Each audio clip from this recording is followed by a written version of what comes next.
Did the Freezeout game in 1985 really happen? This is a conspiracy that I've been wondering because I've done a lot of research and I've came to two conclusions. As we all know, Michael Jordan and Isiah Thomas have had a feud. A kind of feud that everyone in the whole NBA world kind of knows. But how did this feud even happen? When was the beginning of the beef between these two legends? Well, apparently it all began in 1985, in what was called the Freezeout game. Okay, so what happened in his rookie All-Star game in Indiana, in Indianapolis? Isiah led a movement among the Eastern vets. This is Michael's rookie All-Star game to freeze out Michael Jordan. Michael didn't like it. He doesn't like to lose even some silly All-Star game. And he held it against Isiah till death do them part.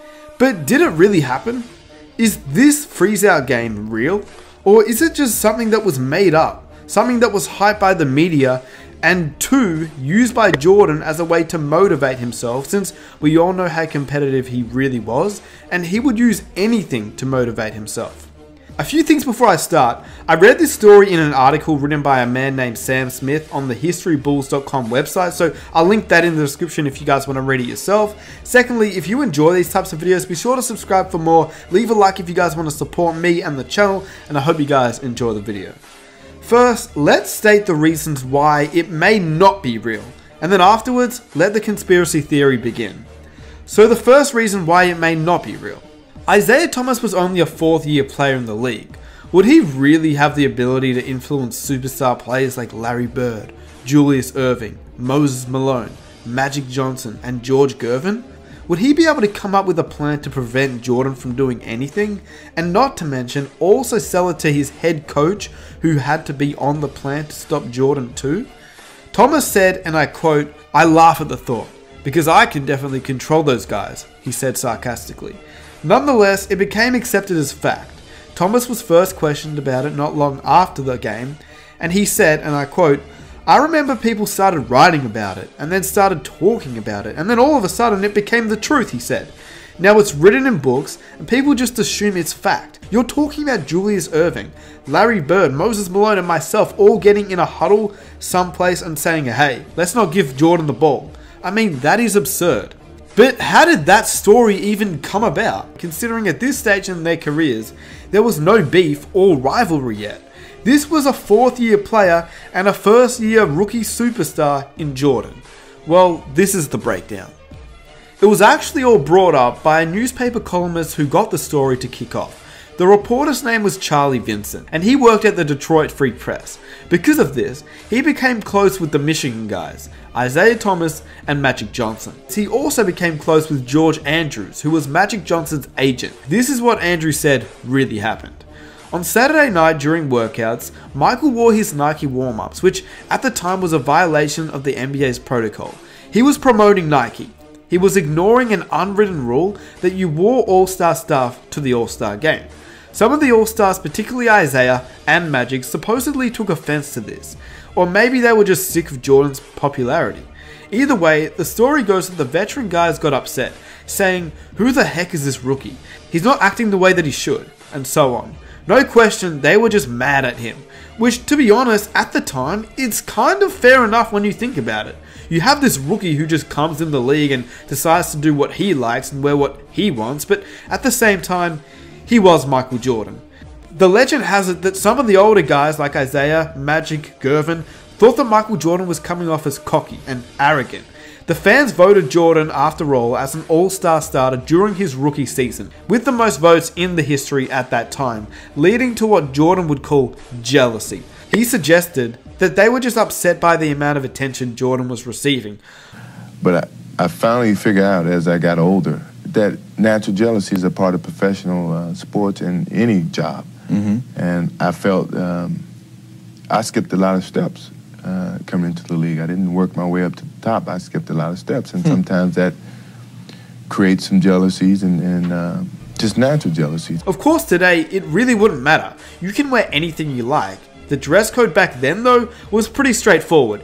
Everyone kind of wore the same thing, and he may have just rubbed them the wrong way. That's what Jordan believes as well. In an interview, he publicly stated that they were out to get him, and he truly believed at the time that there was a freeze-out conspiracy to not let him put on a show. Welcome back. When Michael Jordan entered the NBA in 1984, it was the league of Magic Johnson and Larry Bird. While it seems hard to imagine today, back then Michael was often cast in the role of the outsider. It wasn't always fun, though, admittedly, with you and Magic and Isiah. I'm talking about 1985. A lot of basketball fans are aware there was what they call the freeze-out. For some reason, Isiah and Magic didn't necessarily like it, what you were doing on the court, and they decided to have their own little freeze of Michael Jordan, literally not let them be affected by you or for you to be a factor in the game. You were able to smooth it over the years, but initially it was difficult to get acceptance. It was tough because I was very confused. I didn't understand exactly what was going on. I didn't understand the reasoning. I felt that, I always felt that I was the lowest on the totem pole and had to work my way up, so I didn't go in cocky. I made sure that I wasn't going to do that. Now, I know what you're probably thinking. And can't we just watch the game ourselves and figure it out for ourselves? And yes, you could. I mean, I'll put the link in the description. Feel free to watch it. But when I watch it personally, I personally don't see any kind of plan to suggest that they were putting a freeze out on Jordan. But then sometimes I do go back and look and say, well, maybe they could have passed it here. Maybe they could have passed it there. Because in the end, Jordan would only end up having 9 shots, which is not a lot for an all-star starting player. Whilst no player involved has ever confirmed that the freeze-out game ever occurred, the story has long been reported, and Jordan has even spoken about it, whilst Isiah Thomas has ridiculed about the idea that he masterminded a plan to freeze out Jordan, and he claims it was ludicrous. But in his autobiography, For the Love of the Game, Jordan said this: "I was very aware of what I had done on the court during the first half of my rookie year. The last thing I wanted to do in the 1985 All-Star Game was draw even more attention to myself. I brought my family with me to the All-Star Game, and the plan was to soak in all the atmosphere, meet the players, and play the game. My mindset was to blend in and not make any waves, exactly what I was trying to avoid happen anyway. I broke out the first Nike Air Jordan sweats during the slam dunk competition, and certain players, Isiah Thomas and Dominique Wilkins for starters, thought I was being disrespectful. I thought I was doing Nike a favor. They had invested so much in me, and I figured that wearing the warm-ups would just be good for the company. There were other incidents, if you want to call them that, where I was perceived one way when I was thinking the complete opposite. Someone said that I didn't say hello to Isiah in an elevator, but there was a reason. I was in an elevator full of great players and I was afraid to say anything. I didn't want to come off as being too confident, so I didn't say a word. The next day, I'm back in Chicago and a reporter comes up to me after practice and tells me about the freeze-out. He said Isiah, Gervin and some other players were laughing about how they tried to embarrass me during the game by freezing me out or not giving me the ball. I didn't notice a thing, to tell you the truth, but that incident was one of my most painful experiences of my life up to that point. The next night, we played Detroit at home, and I played like I was possessed. And well, he did. Here's the game. Jordan went for 49 points versus the Pistons in a game known as the Freezeout Revenge Game. So in the end, no one really knows what actually happened behind closed doors. Do you think that Isiah Thomas had it out for Jordan and told his teammates not to let this young rookie just do whatever he wants? Do you think he really made a plan to prevent him, or do you think that there was just no plan at all? Jordan just didn't do that much during the All-Star game and blamed it on Isiah and Magic later on. Jordan did state that he thought the freeze-out game initially occurred, but then recently during his Hall of Fame speech, he retracted that statement, saying that he was just happy to be there. Isiah Thomas, Magic Johnson, George Gervin, now they say it was a so-called freeze-out in my rookie season. I wouldn't have never guessed, but you guys gave me the motivation to say, you know what? Evidently, I haven't proved enough to these guys. I got to prove to them that I deserve what I've gotten on this level. And no matter what people may have said, if it was a rumor, I never took it as truth. But you guys never froze me out because I was just happy to be there, no matter how you look at it.